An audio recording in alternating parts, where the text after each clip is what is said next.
Oke, baik. Halo semuanya, ketemu lagi di pertemuan kita yang keempat ini.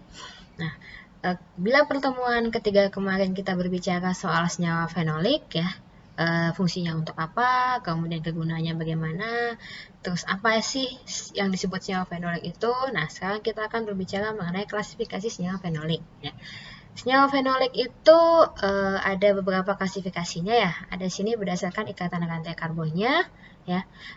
Itu ada C6, ada C6C1, ada C6C2, ada C6C3. Kemudian misalnya yang C6 itu masuk ke dalam golongan simbol fenol atau fenol sederhana. Kemudian ada lagi yang bentuk golongan C6 itu ada benzoquinone. Kemudian asam fenolat itu dia C6C1. Asetofenon, kemudian ada asam hidroksilamat, kumarin, kromon, santon, stilben, antraquinon, C6, C2, C6, dan seterusnya. Ya. Kemudian berdasarkan sebarannya di alam, itu ada yang dalam jumlah yang sedikit, terdistribusi luas, dan yang berbentuk polimer. Ya.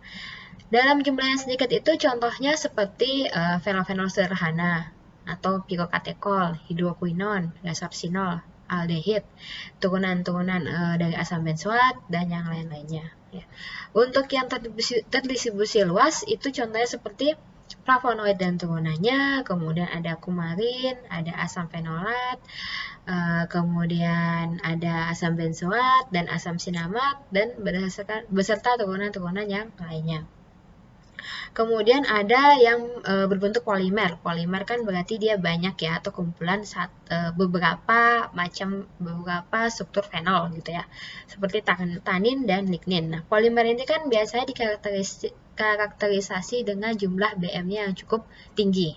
Ya, seperti tanin. Tanin ini dia bisa terdiri dari 3 atau lebih golongan senyawa, 3 atau lebih daripada fenol itu sendiri. Nah, sebenarnya untuk senyawa fenol sederhana itu sendiri, itu ada golongan fenol sama asam fenolat ya. Untuk fenol sederhana itu adalah semua golongan fenol yang mana struktur dasarnya itu hanya struktur cincin aromatis tadi sama substituen 1 gugus hidroksil.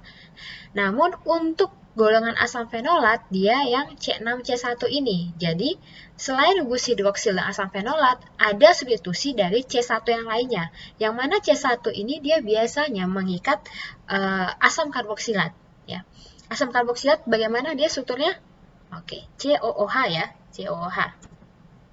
Nah, seperti yang dapat kita lihat, oke, sebentar.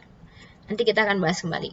Nah, senyawa fenol ini dari karakteristiknya itu cenderung mudah larut dalam air karena umumnya berikatan dengan gula sebagai glucosida dan biasanya terdapat di dalam vakuola sel. Nah, seperti yang sudah saya jelasin di pertemuan minggu kemarin, di mana senyawa fenol ini umumnya berada dalam bentuk glikosidanya atau bentuk esternya. Nah, bentuk glikosida ini memudahkan fenol tersebut, senyawa-senyawa fenol tersebut larut dalam air. Ya. Kemudian pada prinsipnya, sifat-sifat kimia dari semua senyawa fenol adalah sama, tetapi dari segi biogenetik senyawa-senyawa ini dapat dibedakan atas 2 jenis. Nah, biogenetik itu dari alur pembentukannya atau biogenesisnya atau biosintesisnya. Ya. Nah, ini ada senyawa fenol yang berasal dari asam sikimat atau jalur sikimat, dan ada senyawa fenol yang berasal dari asetat malonat atau gabungan kedua-duanya. Ya. Jadi ada yang berasal dari, kan dalam proses pembentukan atau biosintesis daripada senyawa dalam tumbuhan itu ada jalur sikimat sama jalur asetat mevalonat. Senyawa fenol ini ada yang dari jalur sikimat, ada yang dari asetat mevalonat, dan ada yang gabungan keduanya, sikimat sama asetat mevalonat. Biasanya gabungan itu adalah senyawa-senyawa golongan flavonoid. Ya. Nah, ini contoh dari senyawa-senyawa fenol sederhana, ya seperti yang sudah saya jelaskan tadi, bahwa fenol sederhana itu ya umumnya terdiri atas 1 cincin aromatis dan 1 gugus fungsi OH saja. Ya, jadi di sini entah substituennya seperti apa, namun apabila dia memiliki 1 cincin aromatis dan 1 substitusi gugus hidroksil, maka dia akan termasuk ke dalam fenol sederhana. Ya, oke, jelas? Nah, untuk asam fenolat, jadi selain dia memiliki cincin bensen dan sebuah gugus karboksilat, untuk golongan-golongan asam fenolat itu juga memiliki 1 atau lebih gugus hidroksil atau metoksil pada molekulnya. Kemudian untuk asam fenolat ini biasanya dibagi menjadi hidroksibenzoat dan turunannya C6C1, asam fenolat sederhana yang ada di alam, ya, dan kemudian ada asam hidroksisinamat dan turunannya C6C3. Jadi untuk yang hidroksibenzoat itu dia rumusnya adalah C6C1, sedangkan untuk asam hidroksisinamat itu rumusnya adalah C6C3. Jadi ini ya, rumus umum dan tata nama dari asam hidroksibenzoat. Nah, seperti sudah tadi dilihat ya bahwa dia ini memiliki satu cincin aromatis benzen dan juga ada OH-nya ya. Lalu ada satu substitusi gugus asam karboksilat dalamnya ya. Ini. Nah, itu untuk hidroksibenzoat. Satu COOH ya. Nah, misalnya dari asam salisilat. Asam salisilat R4 di sini kita lihat adalah OH. Kemudian R1, R2, R3 adalah H. Ya. Kemudian ada lagi asam vanilat. Asam vanilat R1-nya adalah OCH3 atau ada substitusi gugus metoksi di dalamnya. Ya. Selain mungkin R2, R3-nya nanti adalah OH ataupun H.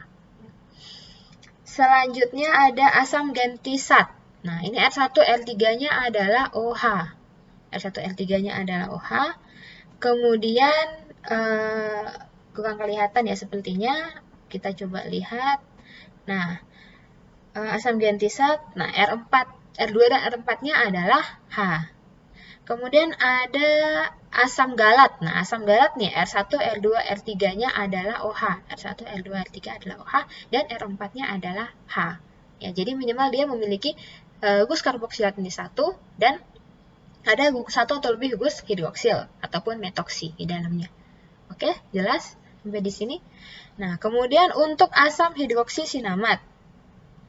Asam hidroksisinamat ini jarang ditemukan dalam bentuk bebas di tumbuhan, namun secara umum dalam bentuk ester dengan asam siklik alkohol, misalnya asam klorinat tadi. Jadi dia ditemukan dalam bentuk umumnya dalam bentuk ester ya, jadi dalam bentuk ester dengan asam siklik yang alkoholnya. Ester itu bagaimana strukturnya? Ya, ROR ya. Nih, jadi dia memiliki ada gugus karboksilat tambahan ini ROR. Kalau asam klorinat, nah bisa dilihat di sini kan ada O ya, ROR. Struktur dasarnya ada sebenarnya dari asam karboksilat ini. Hanya saja karena tadi dikatakan bahwa dia tidak stabil, tidak bisa ditemukan dalam bentuk bebas di alam, dalam bentuk ester, maka di sini ini terjadi. Ini kan R-nya ya, R1 dan ini R kedua. Ini adalah si esternya. Struktur dasarnya sebenarnya hampir sama seperti asam benzoat tadi prinsipnya. Hanya saja untuk di sini dia C6, C3, ya C6 sama C3 kan, C6 dan C3. 1, 2, dan ketiga. Ya.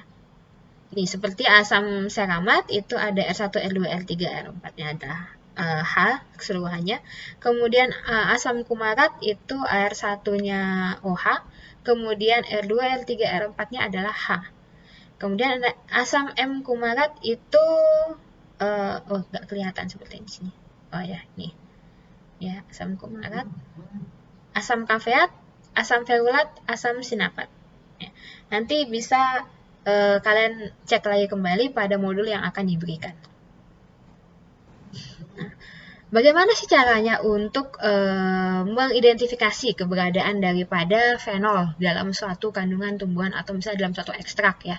Nah, ini metode standar yang dapat digunakan itu adalah metode total phenol content TPC yang dengan menggunakan reagen Volin Q Calto. Nah, di mana dengan asam galat sebagai senyawa standarnya.